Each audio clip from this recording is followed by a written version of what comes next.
மனோஜ் ஒண்ணு சொல்றாரு. அத கேட்டு வீட்ல இருக்க எல்லாரும் அதிர்ச்சியில இருக்காங்க. அத கேட்டு முத்து சொல்றாரு. அத கேட்டு வீட்ல இருக்க எல்லாரும், "முத்து சொல்றது உண்மைதானோ?" அப்படின்ற மாதிரி ஆச்சரியமா பார்க்கறாங்க. அதாவது மனோஜ் ஷோரூம் திறந்து 1 நாள் தான் ஆகுது. மறுநாள் சீக்கிரமா எழுந்து பரபரப்பா போயிட்டு ஷோரூம ஓப்பன் பண்ணுவாரு அப்படின்னு பார்த்தா, நல்லா தூங்கிட்டு இருக்காரு.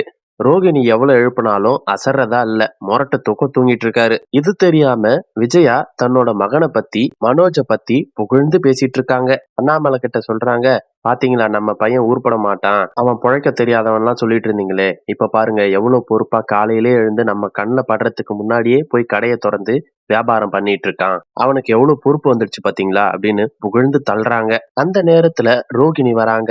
ரோகிணிய பார்த்ததும் விஜயா, "ஏம்மா மனோஜ் கடைக்கு போயிட்டானா?" அப்படின்னு கேக்குறாங்க. அதுக்கு ரோகிணி சொல்றாங்க, "இல்ல ஆன்ட்டி, அவர் இன்னும் எழுந்துக்கவே இல்ல" அப்படின்னு சொல்றாங்க.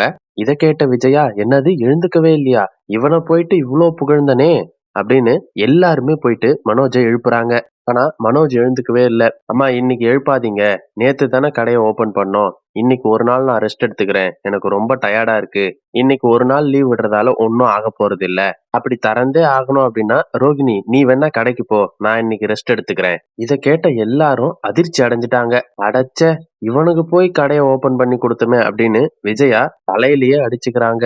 ரோகிணிக்கு என்ன சொல்றதுன்னே தெரியல. அந்த நேரத்துல வந்த முத்து, "அப்பா, நான் தான் சொன்னனே, இவன்லாம் எதுக்குமே லாயக்கு இல்ல.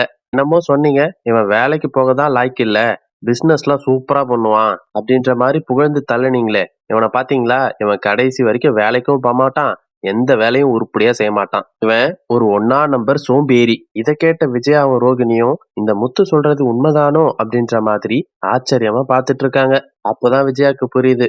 இவனை போயிட்டு நம்ம இவ்வளவு புகழ்ந்தோமே, நமக்கு இன்னும் வேணும், இதுவும் வேணும். இத கூட தெரிஞ்சுக்காம இவனை பத்தி புகழ்ந்துட்டோம் அப்படின்னு சோகத்துல மூழ்கிட்டாங்க.